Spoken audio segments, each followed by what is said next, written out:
Is your aim pretty good but lacking in the Gamesense department? Struggling to make that leap to the next level? Demonstrate qualities that I'm sure you all admire here, like earnestness, or diligence, or team playing. What is Gamesense? We've all heard about Gamesense, but you usually get a generic response that changes from video to video, person to person. Essentially, it's your understanding of the game. In essence, it's your instincts and situational awareness. There are many aspects to Gamesense, but when used together, it allows the player to predict and read the game on a whole different level. It's the reason why you're told to play the game so that you can start picking up on patterns and typical enemy tendencies. Let's begin with map knowledge. This refers to your understanding of the map layout, where enemies spawn, time it takes to rotate from one bomb site to the other.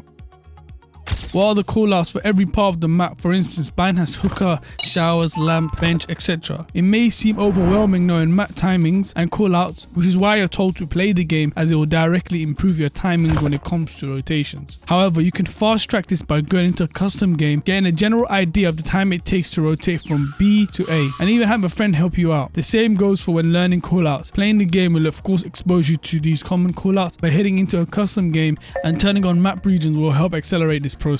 And this next point will vary from elo to elo, but in the higher echelons you'll notice players paying attention to the finer details. Let's say it's Icebox and the enemies are on an eco with the enemy jet being 1 point away from our ult. You typically see the attackers prevent the jet from getting that orb on A. In addition to knowing this, it's always best to have a general idea of all the orb locations for every map. Why you're not improving? The main reason why you're not improving is not because Riot wants to punish you by giving you bad teammates, blah blah blah. It's because you're heading into every game in the same autopilot state, the same mindless state that has resulted in you stagnating. How many of you are guilty of going into a game, doing the same mistakes, dying the same way, taking the same gunfights, whether successful or not, and moving on to the next game, repeating the same thing game after game, and then wondering, why am I inconsistent? The simple solution is start questioning yourself more often. Did you take an unnecessary gunfight that resulted in you dying? Then ask yourself why, and try to make a conscious effort in not making that mistake again. Did you take a long range gunfight and start spraying with the Vandal and completely whiffing all your shots? Then head to the range and start practicing bursting and tapping. Check out my Vandal or Phantom guide if that's an issue for you. If you're unable to identify the reason for said mistake, then start by recording your gains, because it can be very difficult to come up with solutions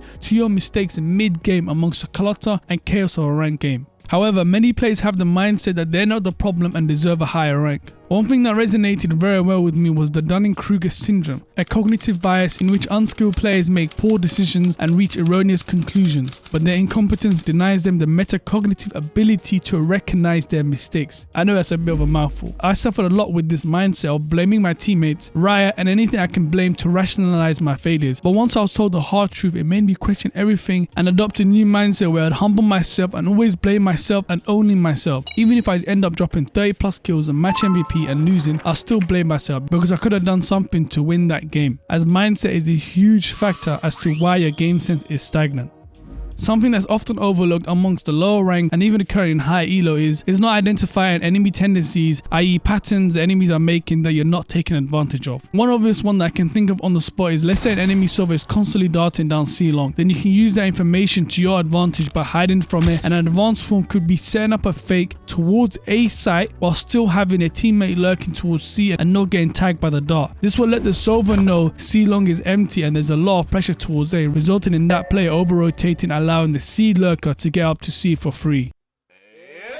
Always be mindful of enemy tendencies and patterns. It's easier to predict in the low elos as players are not punished, so they'll keep doing it over and over. I come across so many players who are fill, and although there isn't anything wrong with it, is that it's not particularly ideal. I've always been that fill player, as you can see. The main reason why filling isn't ideal is you're diluting your agent proficiency by being a jack of all trades, master of none. You'll be average at most agents. By playing Scyfe one game, then Omen the next, followed by Jet, you're constantly adding unnecessary variables to the game, leading to an inconsistent playstyle. You're better off playing a select few agents in more or less the same position and sticking to that. In my case, I prefer playing Phoenix and taking full advantage of a position where my flash are effective as possible. For example, Garage on Haven. By playing the same general positions that you're familiar with, A, you're going to improve at it, and B, you won't have to second guess yourself due to a lack of confidence, as confidence is huge in rank. I'll leave you all with some food for thought. Always find out the reason why something is done as opposed to just doing it. The reason you find out that why for anything in life is so that you can understand and implement your own way of doing said thing.